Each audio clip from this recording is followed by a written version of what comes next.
No. Oh, You're good. Right. muted again. Okay, no. Really? Hello, hello, hello. This is our first virtual student panel. Today we have a more international focus since all of our students joining us today are international students here at Oberlin.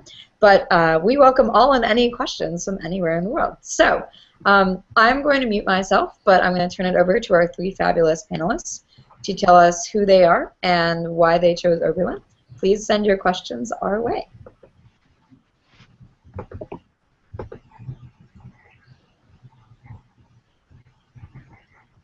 Oh. Okay. Someone starts first. I think you should start. Okay. So, hi everybody. Oh, wait, where's my hand? Is it here? Okay, it's here. Hello. My name is Willig. I'm from Singapore, and right now I'm at Oberlin, specifically in the science laboratory because I had an experiment to do before this thing. And anything else about myself? I'm in fourth year, and I live about 5 minutes from the library, so it's like off campus, but it's very close. And why I chose Oberlin is because I really like the whole idea of a liberal arts college and the fact that it has a really strong science program and people here are really nice. Like they care about the environment, social issues, and things like that. Okay, I'll just now pass it on to Marco. Hello, Marco. Hey, Willick. And hey, all. I'm Mariko. I am a fourth year German and comparative literature major, so I don't spend too much time in the science center, but I spend a lot of time in the language buildings. And I come from Tokyo. I grew up most of my life in Tokyo, and right now I guess we go on to talk about where we're living on campus. So I'm living in a program house called German House, and it's a smaller community of about 30 students who live in one dorm, and we are all either people who come from German heritage or German-speaking heritage, or are studying German in some capacity here. I live with a lot of musicians, actually, because a lot of voice majors and also people who specialize in German music literature in the conservatory also like to live in this community. And things I do on campus. I tour guide, I sing a lot, even though I'm not in the conservatory.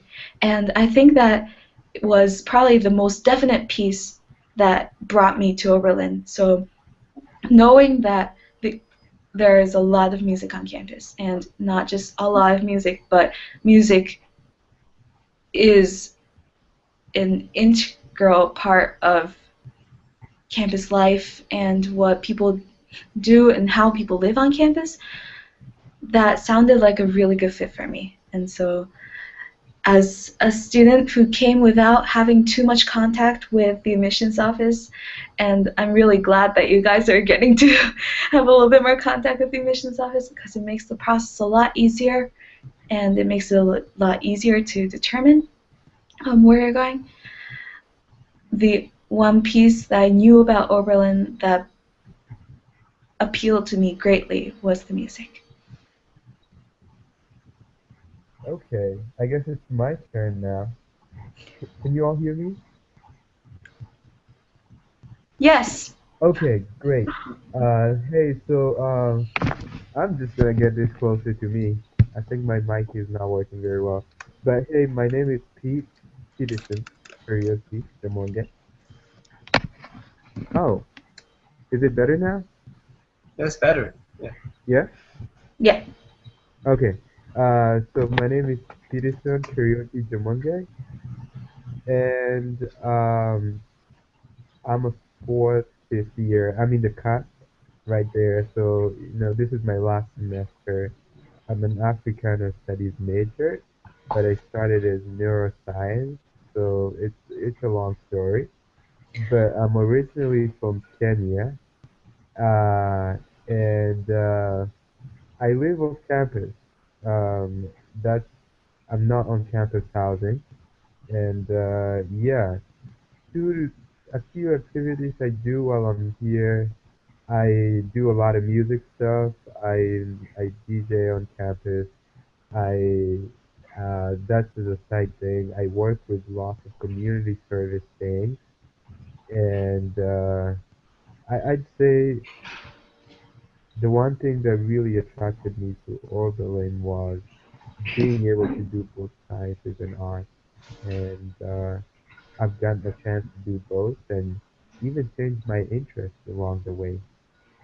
Uh, yeah, and I'm definitely happy to answer any questions. I think I've had a lot of experiences here I'd love to share.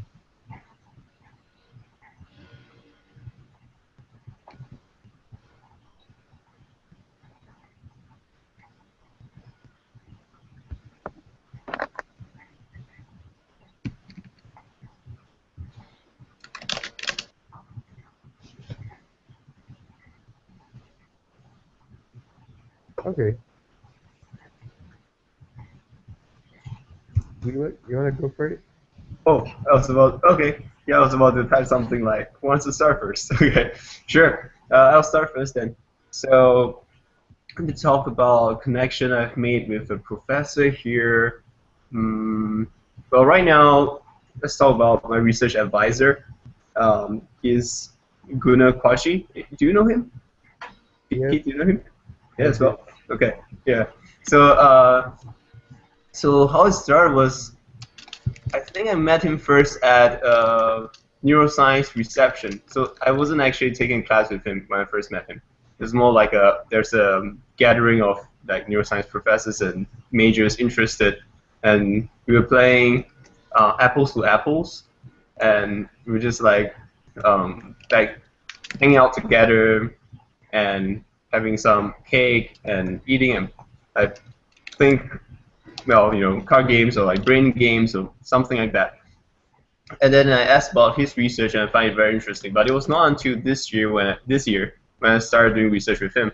So, so a lot of things that I do at his lab, well, probably I won't have to talk about it here in the Hangout. But the really cool part is that is he has this thing where every week he will go out with lunch at the rest together with one of the students in the lab, and that's just the four of us. So basically every month I have lunch with him, and every week I'll pop by and say hi. Actually now it becomes every day because I'm doing research at his lab. So uh, other things is like when I was walking along the street, I bumped into him. So that was really nice, and then he drove me back from IGA, which is like a supermarket, back to my house. So it was like, hey, it saves me a lot of trouble, walking and carrying like, all these groceries. So it was really nice.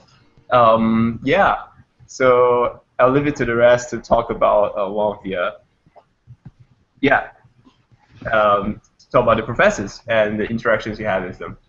How about that? Yeah, I mean, for international students especially, having somebody who is kind enough to lend you their car, that's like a really, really great thing. And that a professor would be willing to do that. Really cool, I think. Um, I actually was extremely undecided coming into college, and it was my professor, it was my advisor um, that the school had put me with because they thought it would be a good match, who got me started in the German language department. And I hadn't taken any German before coming here, but she really took the time to talk to me about my interests. She saw that it was lying somewhere along the lines of language and literature, and worked with me in my very confused state so that I could um, try German in my winter term of my first year. So it was um, it was a language intensive that I took during the January term that we call winter term here.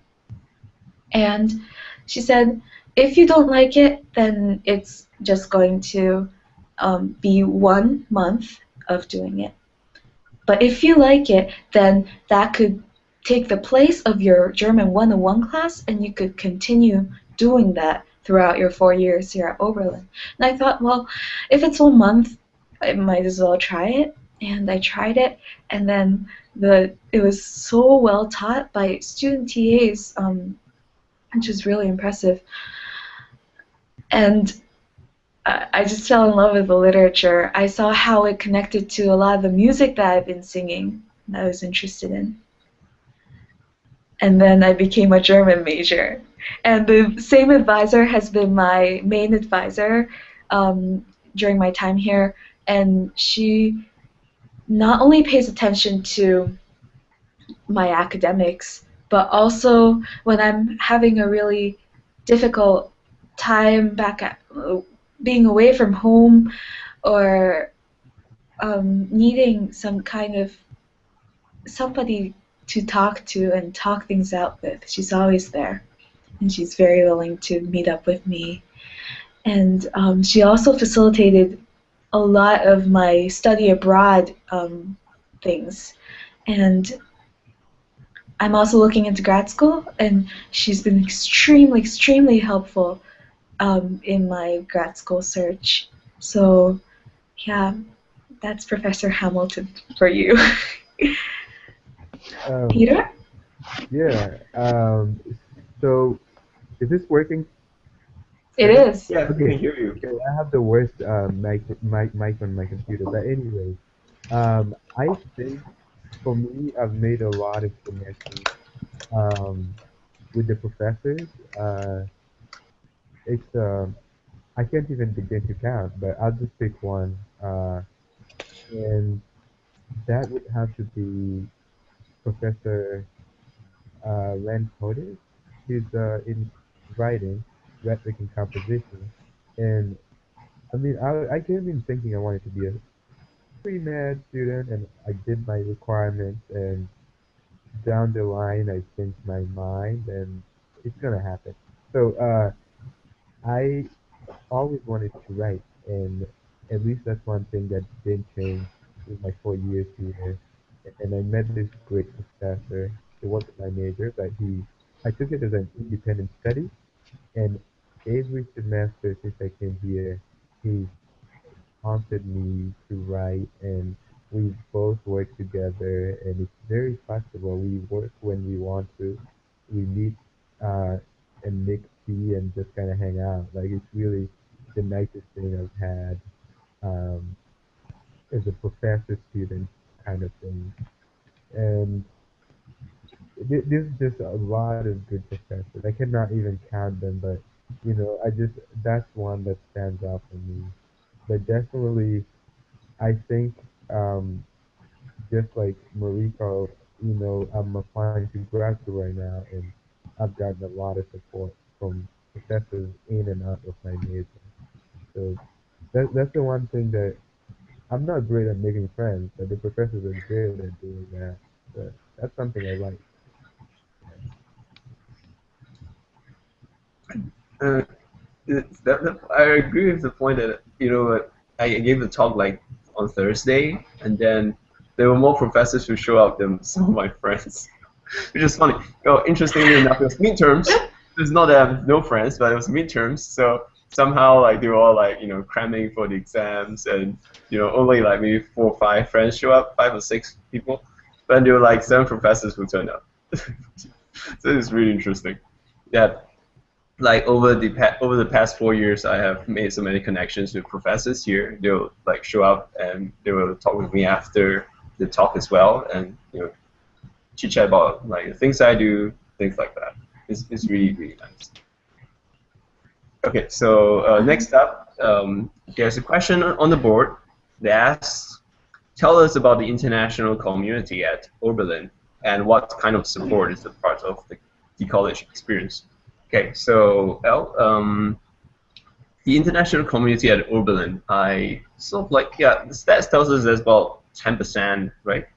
Kind of. Well, my understanding of it is that the community sometimes feel larger than that, 10%, mainly because you see people who have like activities, like they have like the international festival, culture festival, just ended 2 weeks ago.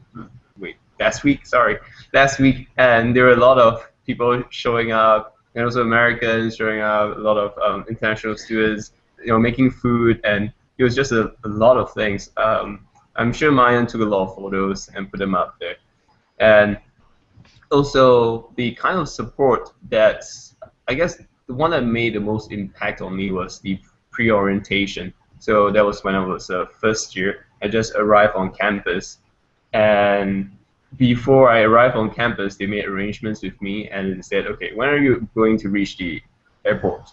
We're going to have someone pick you up from there and then drive you to Oberlin. That was really nice. I didn't have to like worry about, all I have to do is like, okay, I get my air ticket, got to the airport, and then after that, they brought me to Oberlin from there, and really important because once when I first reached the United States, I have no cell phone connection in the United States because my phone in Singapore doesn't work in the United States, so it was really wonderful how they worked out and they waited for me even though my plane was delayed, and so even up to now 4 years later, I still remember that. I can talk about other kinds of support like over the years, but that is like the very first thing that I think most students will think about, like how their pre-orientation is like, how their orientation is like, and mine was really good. And yeah, thank you, Oberlin. Yeah, anybody else? Um, I have tended to feel that the international student community on campus is rather um, it's not tucked away in one corner of campus. It's I see friends in that context at ISO meetings, International Student Organization meetings, also in places where we tend to go, like whenever there are workshops about F1 visa students, we're all there and whatnot. But then I see them more often. So I see individual members of that international student community more often in context of other organizations. Like I might see them at a social dance party, or I might see them in a music performance, or I might see them at a panel for social justice issues. Could be anything.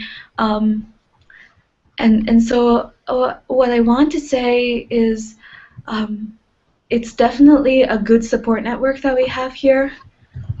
Individuals are willing to help each other out, and we definitely share a common experience as having come from a country outside of the United States.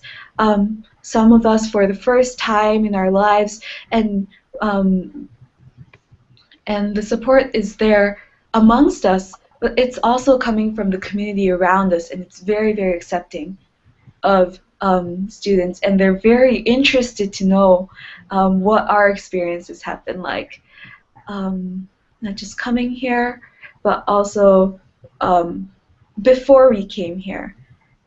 There's a lot of interest in international affairs and in other cultures outside of the American or the American culture, I say, because it's so varied even in this large country. And so it's good that it's not just coming. We're not just the ones being aided. We actually have something to bring to the larger student body. And I felt that a lot of the time. Um, yeah, in my experience, like Wheeler, I my flight was changed and I showed up at no cell phone. I was in the biggest airport I've ever seen in Chicago, and it was scary. But by the time I got to Cleveland, they had someone waiting for me. So uh, I think in my experience, the office provides the Office of International Students. They provide a whole lot more than just the average services you would expect. And I just want to say specifically, Dean Ann Depman, anytime I've emailed her about any problem, she's just like super human, you know, she just gets it done. And I've had, it's a big range of things from work permits to visa and stuff. You know, anytime I've had any issues like that, she's had a solution to it. Uh, and other kinds of support just on campus, we have lots of events that that you get a chance to learn about other countries that we have. Is it all? What what's the one about countries? I forget which one it is, but we have all these things where you get to meet all these other people from around the world and learn a bit more about their country and Oh, tell them is it the about myths and truths to the country? Sorry to you. interrupt. Is it the myths and truths to myths and truths of my country? Is that one? Yeah, Yeah. It's a panel where students from a certain country would talk about what their experience in their native country has been like and what the stereotypical views of that country may be, and how much of that, to what extent is that true? To what extent, how can we see it from a different perspective? Um, and that's open to anybody who's interested. Yeah. yeah, and thanks, Mariko.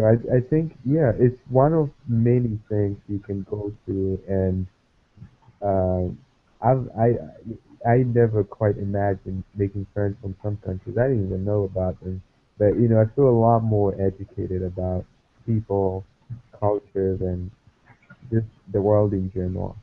Mm.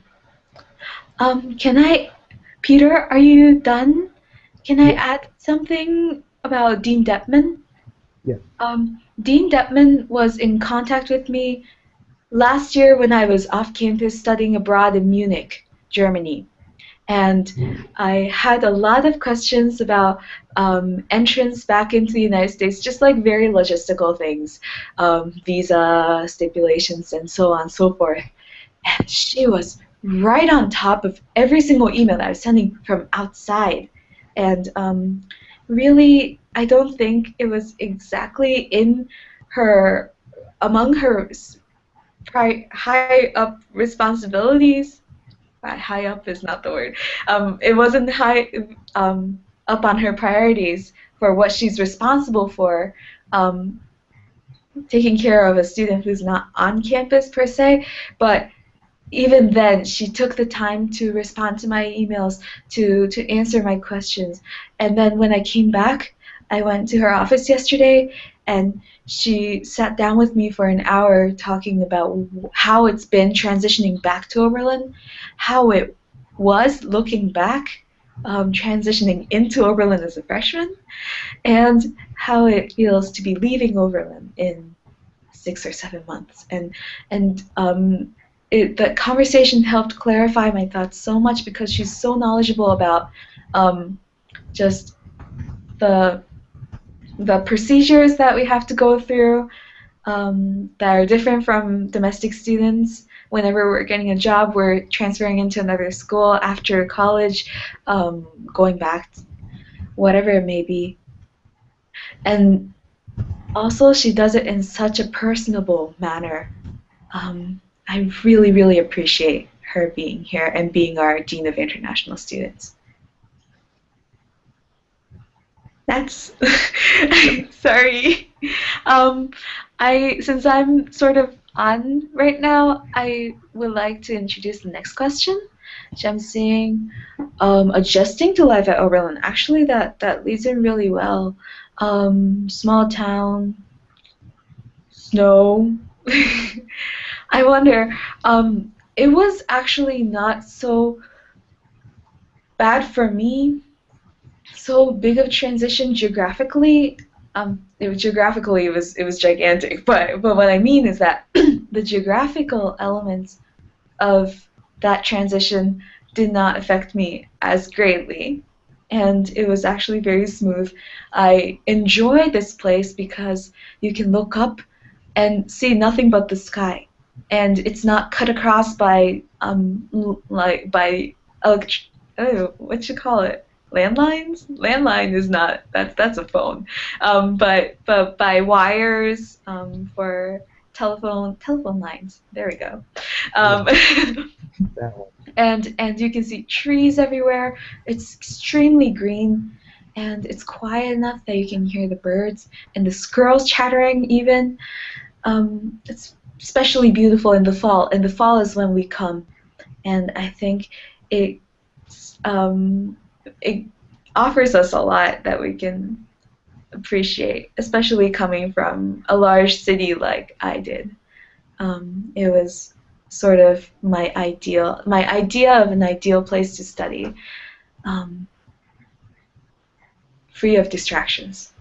So that's how I find Oberlin campus. And because I took to it so quickly, I think the transition was not as rocky for me. But then that was just me, and I don't know how it was for the two of you. Well, I'll start. I'll go next. So I'm from Singapore. That place is always in the temperature range of 25 degrees Celsius to 32 degrees Celsius. For the rest of us who use Fahrenheit, that would be, I don't know, 80 to 90, right?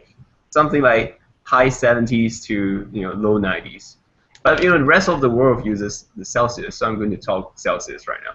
So it's 25 to 32 degrees Celsius, and so when I first came here, I was wearing a T-shirt, and it was cool at night, even in August. I was talking about late August when people usually find it hot, but I found it pretty cool.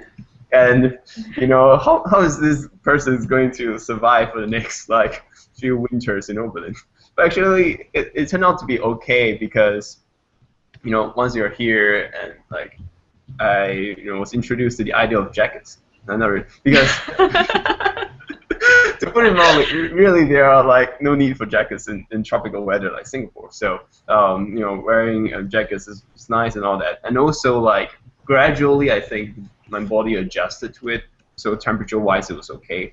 But the fantastic thing about Oberlin is that the stars. It came from Singapore, so it's like a huge city. There's a lot of light pollution. It's a big city. Maybe, well, definitely I can see the moon, but even looking at Venus, for example, or Mars is really difficult. And here, when it's not cloudy in Oberlin, and it's sometimes it's cloudy, but when it's not cloudy in Oberlin, it's so beautiful. You can see constellations and constellations. I was at the Arc just last week, and it was really beautiful, so pretty. And I look at the stars, and when I look at the Arboretum is a part of campus where there's a lake, and this is a man-made lake that used to be a reservoir, and it's now just used for people who want to come and enjoy the green and the park around it. So when I look at the stars, it was really clear. It was a really clear night, and I look at the stars and look at the lake, and I can see the stars on the lake. It was really pretty. I couldn't take a photo because it was so nice that it's like you can't capture with a camera unless it's a really good camera, but it was just fantastic. Other things about how a small town is like. So sure, there are sometimes inconveniences, like for example, if you want to go to the airport, you have to either arrange for a taxi to pick you up or take the shuttle service that comes at the beginning or at the end of the semester or during Every day too. break. Every day. Every day there's one. Oh yes, that's good. And or yeah, other things. But generally, you wouldn't need to fly around a lot. Oberlin has a lot of things. There's no need to, unless you want to visit every break. I don't know if anybody does that. Does anybody visit every break? I just go back once a year because. Oh, you mean go home? Go Go home? home, yeah. Go home. That's right. I only go home once a year. I know people who go home for winter term. So if they want to go back after the first semester around the end of December and then stay home until end of January or the beginning of February, I know there are people who do that. But for the most part, I think summer is the time that most kids decide, yeah, I'm going to go back home. So yeah, you're right in terms of flying, but in terms of traveling inside of the United States for the shorter breaks, for instance, there are bus services going to Chicago and New York. I think it was originally student run, still run by alumni, and that's an alternative to taking the Greyhound or other transportation methods. So you don't necessarily have to fly. Yeah. So well. Yeah, I don't know why I brought that up, but if Yeah, somebody can find some kind of that's right. Yeah, now we can, ask Peter about how it feels like to ask Pete about how it's like to transition and all that. Well, my transition was drastic. I mean, I came from East Africa. I come from East Africa. I have never seen snow, and I still don't understand it, but it's it's a phenomenon. It's hard to say what I think of snow now. The first day I saw it, I woke up and everything outside was white, and that's the only thing I can say. I thought it would freeze, but it really doesn't freeze you. You go outside, you survive really, and if you don't have a jacket, the international Dean Devlin again will have a bus take you before the snow comes and go shopping. And if you come here, I'd say go for that trip. You will need that jacket. But I'd say in my experience, really, um, it wasn't as scary as I thought, but it was a big change. I had never seen. I, it was exciting and at the same time scary. I kind of like it. I think it's one thing I'll miss about this small town. Um, and like Wheeling and Mariko, I think I love the small town. I'm not a city person. I love being around farms, and as far as you can see, there's no. Okay, it's really plain. There's no mountains, nothing. That's something I had where I come from, but it's nice. You see farms and farms and farms, and a tiny town where everybody knows everyone. So it's very personal and nice, and it feels more community. And I think since I'm still on, I'll talk about winter term, uh, which is the next question. And well, I'm done. You have to do 3 projects for the winter term before you graduate. And mine was spaced out, were very varied. The first year, I interned or I was shadowing a doctor at different doctors at the Texas Medical Center in Houston. And I really just wanted to know, I was still pre-med, I wanted to know what kind of doctor I wanted to be. And I discovered I wanted to be none of them. So I came back, and the second year, I did writing. I enjoyed it, and I had a professor as a sponsor, and that was great. The third year, my third project, I took part in the entrepreneurship program Launch You, which is it's a boot camp for aspiring entrepreneurs, and that has to be the most meaningful thing I've done in college. To be honest, it's better than any class I've done here by far, and it really defined what I want to do after college, after I graduate. I want to go to business school. So I think the project might not be exactly part of your academic, but for me, they helped me find something I had been looking for, which is what do I want to do with my life. I think that's what everybody's trying to do, but they really defined that for me. And I would say people do a lot of different things. and it's really the time you get to explore something you might not do in class, and it's perfect. That's all I can say. It's really good, and it's a great way to find yourself and the things you're really passionate about. So I'll turn this over to Relay. Oh, Malika, whoever wants to go next. Yeah. Have you had any interesting winter terms, Willick? Well, this winter term, the previous winter term, which is 2014, right, January, yeah, this year, Mm. I went to Nagoya University in Japan. Yeah, and we look at glowing organisms. There were like glowing worms, there were glowing Glowing snails. organisms? Good glow, yeah, they glow in the dark. And when you squish them, like that, Squish they glow in them! the dark. Okay, that's like the non-scientific way of saying it. Of course, we like do science experiments and stuff, but generally, it's like you sort of like do something to them. You find out what kind of light they give out, how fast they give off that light. You take some of that light chemical reactions, the reagents, I mean the chemicals in in the reaction, and then you analyze it and see what you can do with it. There are many things we can do with all these kind of really cool stuff. But yeah, basically squishing them. What's the scientific process called? Squishing them? The place where is It's No, what's the name of, like, the scientific term for the squishing of these organisms? oh, the squishing of these organisms. Okay, maybe I should call it stimulating the organisms. Maybe there will be better word for it. Okay, so you don't, like, squish them completely? You just, Uh, like, prod them a little? yeah, although the middle schoolers we work with, they sort of squish them completely. it's called poking. So yeah, but we have other ways of like gently stimulating the snails, for example, by say dipping them in salt water. That causes them to No! excited. But so well, I should give a proper introduction to the experiment. I mean, the winter term project I did. So this winter term was really awesome. So I went to Nagoya, right?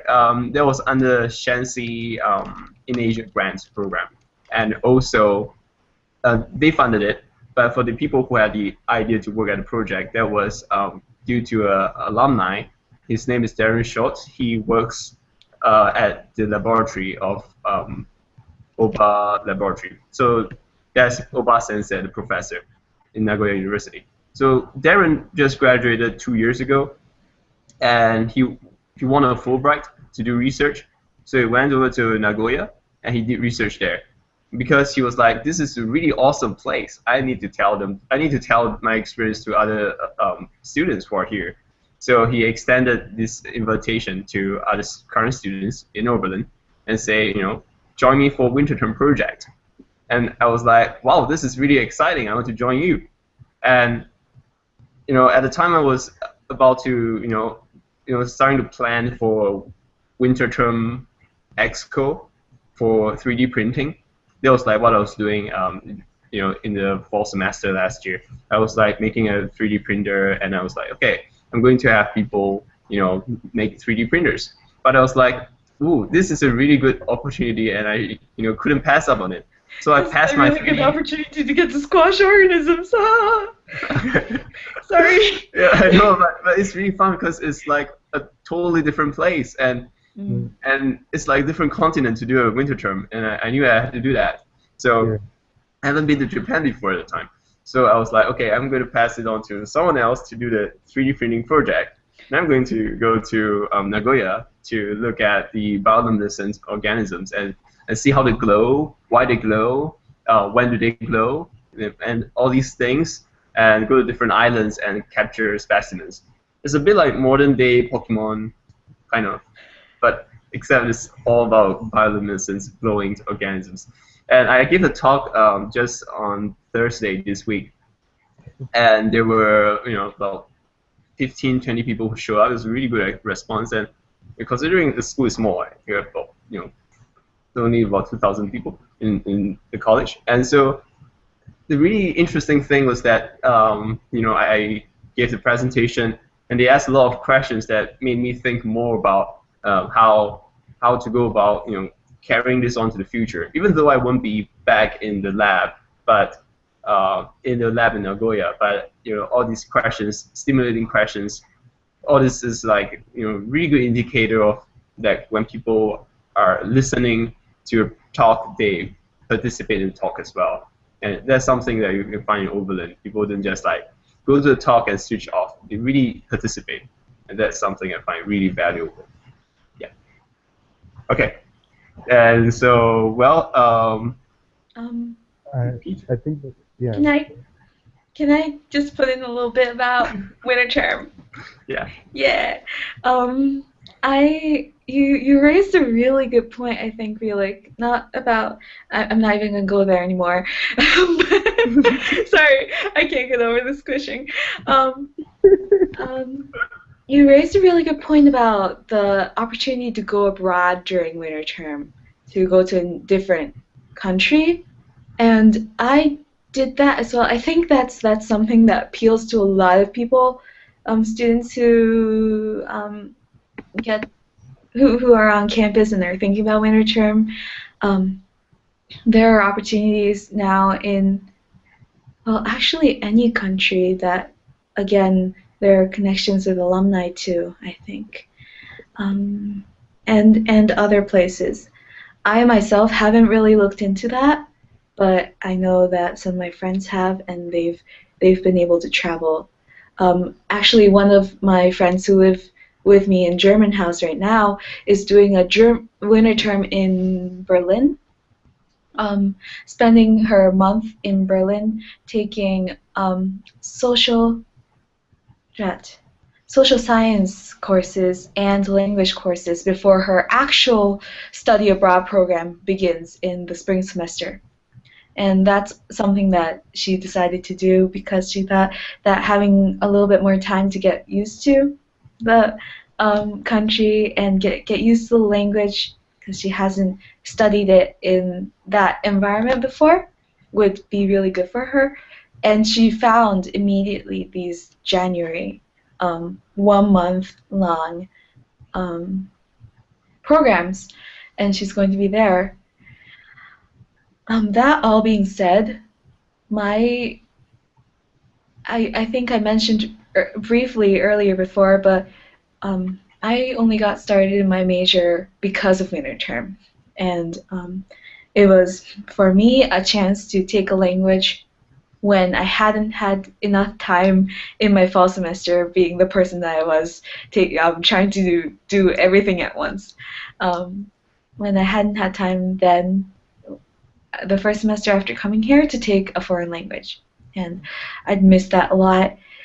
And that actually is a general feeling about winter term here on campus. I think that that month is the time to do the things that you want to be doing, but you may or may not necessarily have time for during the actual academic semester. And people have to do internships because that's not something that they could be doing with their academic workload while they're studying here, or they use that time to explore, as Peter said before, and try new things. And they also take it as an opportunity to travel. So with all these things in mind, I think that it's really good that we have that month, although it may seem strange at first to have fall semester and then like a break and then spring semester, because the break isn't necessarily a break. The break could be a time that you're doing something else, or that you're reflecting on the things that you did in the past semester and really internalizing that, the things that you've gotten to study. Like for my second year winter term, I did a translation project using my fresh learned German and Japanese and English, and it was a three-way thing, and I really didn't know what I was doing with my German at that time. It was very much elementary, but it gave me a chance to read more and sort of think about ways that I could maybe start applying my language and my love of literature to in a in something that would be of substance. So, wow, I've talked a lot. I'm sorry. I think that we are going on to talk about campus food and housing. um, oh, that actually connects really well to inner term. Sorry, can I keep talking? Because I'm eating in a co-op right now. If you have heard about co-ops here before, it's an alternative to eating in the dining hall system. And co-ops are small communities of about 40 to 100 people, all students, who cook for each other and eat together, and then we clean up after meals together. And each person would generally have 4-hour shifts, not 4 hours blocked out, but they will work for 4 hours in that co-op, either cooking or cleaning up. And for that, they get to be in a really tight-knit community, and they get to talk a lot about social food justice issues. If you're into organic foods or you want to eat fair trade produced sugar and things that we tend to import, then can always count on co-ops to be very mindful of that. And then everyone else in that community would be willing to participate in discussions about that. So um, my first experience eating in a co-op was my freshman year winter term, and I would not have eaten in a co-op if it had been during the normal academic semester, because that was sort of daunting for me. I didn't know anything about co-ops coming in, and but then I thought, oh, if it's for a month, maybe I should try it, and then that just gave me a really good um, entrance into co-oping life on campus. So I eat in the co-op. I've also eaten in CDS, the dining services, and before, and I work for them a lot, so I still eat in them from time to time, um, getting meals along with my shifts. And in general, it's been really good food. I haven't had much trouble going, not finding anything that I can eat. Um, yeah, uh, I mean, I could go into housing, but I think you guys might have things to say about the food as well. I mean, you're living off campus. Oh Yeah. Do yeah. you want to get Um, started? yeah, yeah. Who wants to go first? Vila, you wanna go first? Me. I'm going first. I thought you want to go first. Go ahead. Okay, I'll go Yeah. first. Yeah. Um, so just to recap what Mariko has said, I would say there's really three options for dining on campus. For, not on campus, but for dining or housing too. You can eat with the campus dining services. It's great food. It offers a whole range of these different dining halls, and you can get to have healthy food choices. If you're vegan, vegetarian, they're very mindful of all that. You can find all that in campus dining. There's all you can eat. Like it's very there's a whole variety in which three dining halls to choose from, and other places where you can eat. It's really great. The other option would be the co-op, which unlike Morito, I'm not the biggest fan of, but that's a matter of taste. I prefer to have my food cooked for me as opposed to me trying to cook it. So it really is, if you're trying to look for a community and be more active about the food you eat and very conscious about how and the social justice issues around it, I think the co-op is a great community and it's also cheaper for you. Uh, And then there's like me off campus, no meal, uh, just because I can, and I'm very old. So I live off campus. I have no meals. I cook for myself, and that's just another option. You don't get that often, but it's the third option for if you're on your way out, like I am. Yeah. So for housing, it's kind of the same thing. You can live with college housing. You can live in a co-op. Some co-ops offer housing and dining, so that's another thing. And there's village housing, which is owned by the college, but it's apartment style living. And then there's me off campus. Again, no college, just I live in the town, but I'm still going to school. Uh, so there's many options, and I've tried all of them. I cannot say it's a really small town, so the difference is minimal. You're so much in touch with the community that it's great. Like wherever you live or eat, you don't lose any part of the community. I think that's the greatest thing about being in a small town. I will pass this on to you. Oh yeah, thank you. So yeah, especially the part about what Pete at the end talked about, which is no matter whether you choose to be in a co-op, you choose to eat in CDS, well, which is the dining halls, or you choose to be off campus, or rather you gain the ability to be off campus and you cook for yourself, things like that. Um, Everything is still very close together. I live in an off-campus place, about 5 minutes away from the library. So that's Cedar Street, and it's so easy to get to places here. I just walk. I don't even have a bicycle.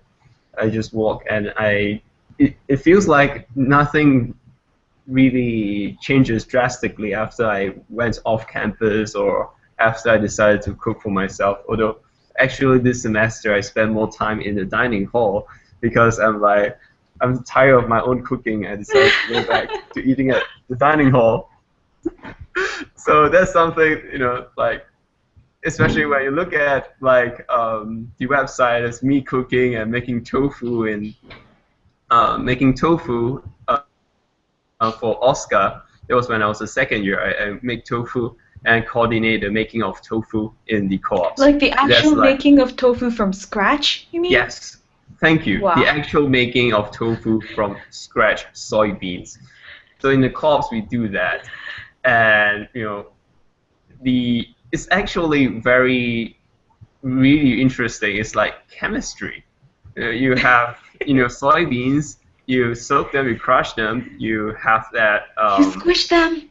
Okay, yeah, you make them like a squishy stuff, and then after that you filter it, you boil it, you add something like a chemical. Well, basically it's salt. It's something like special salt, and then it sort of comes out as tofu. You filter it, tofu, you press it. That's tofu.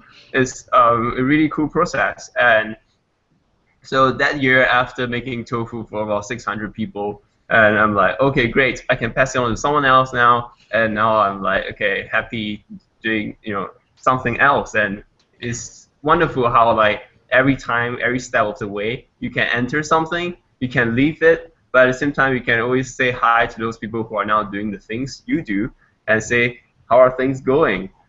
And so that's why, even though I'm not in a co-op now, but I still have this co-op connections, and I'm really glad for that.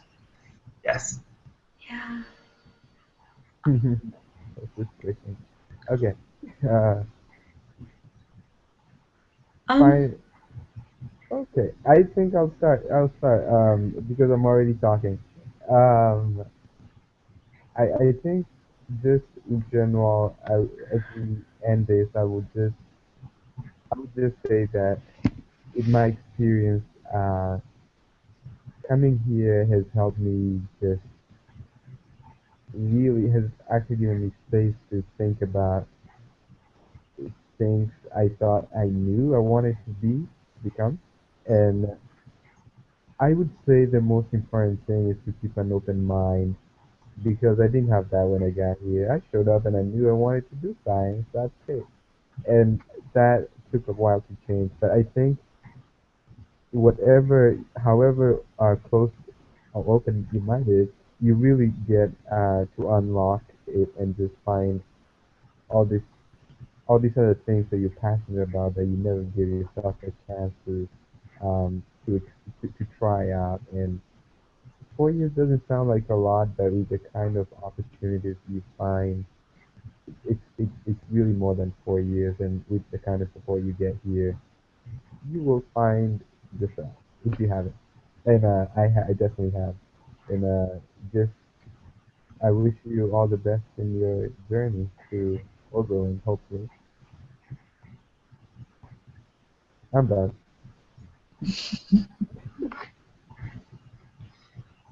Okay. Final thoughts, Mariko? Oh, is it my turn? Yeah, I can go ahead. That'll be the final, I final. have a couple, but actually Yeah. I think they connect pretty well to what Peter was saying about finding your passions. Re so it actually ties back to a lot of the questions that were asked before. For instance, how is the transition? How is it living in a small town? Well, I think that the space that's given to us and the lack of distractions um, in this environment make it so much easier to really reflect. Um, so turn inwards and reflect on what kind of person you are and what kind of person you would ideally want to be. Um, and at the same time, being on a smaller campus with a small number of people makes it so that you're not alone in a crowd.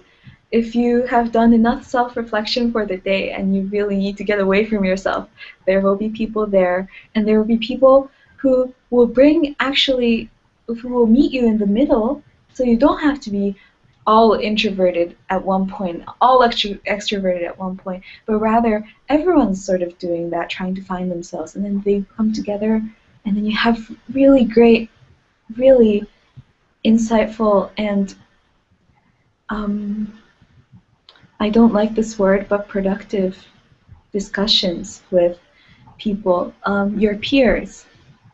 And also the small size makes it so that first years will know fourth years, second years, third years. We all, regardless of where we are in our 4 or 5 years at Oberlin, we have the opportunity to get to know each other.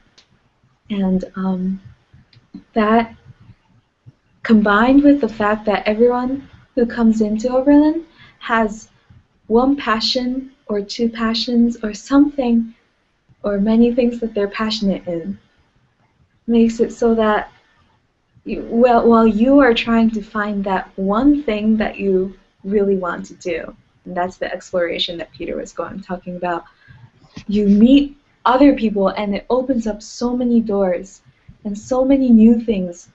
I've been exposed to so much while I'm here, and although not everything has become a passion for me, I know there are things that I love to do now, like social dance, for instance, that I would never ever have done had I not come here and been in this place, in this community that um, that really values people of diverse interests, gives value to the fact that people are passionate and not necessarily because you're passionate in academics or because you're passionate for this one thing, but rather really celebrates the fact that people bring in diverse interests and then are very, very accepting. And on that culture of acceptance of each other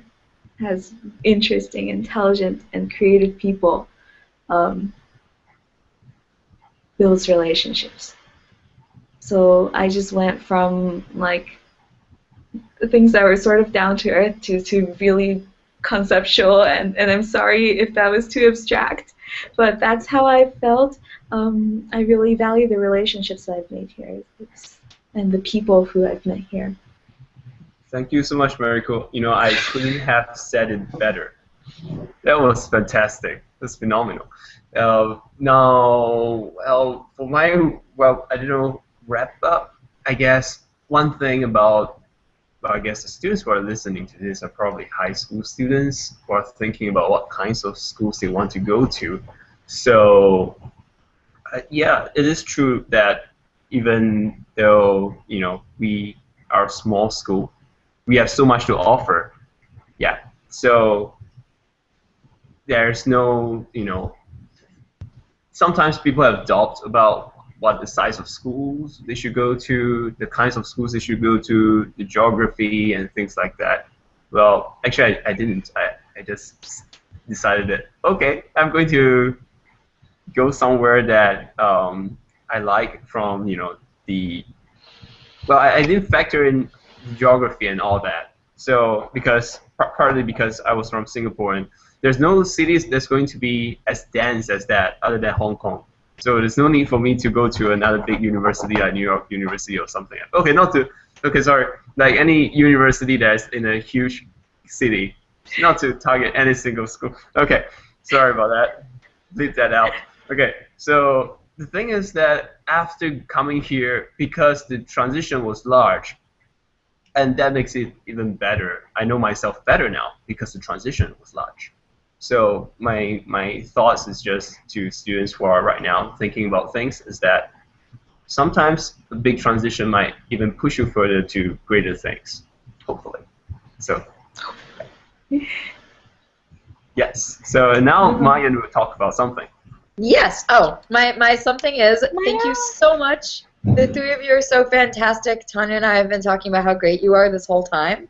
So, FYI, thank you so much for spending some of your Saturday morning with us. To anyone who is watching live at home, we have another panel next weekend, Saturday, October 11th at noon Eastern Time.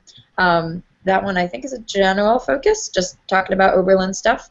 It also might be international. I can't remember. We have a list of things. We have lots of panels this fall. Thank you so much for joining us today. This video will be archived and on the Oberlin blogs probably within the next 24 hours. Thank you so much, wonderful people, and have a great, great weekend.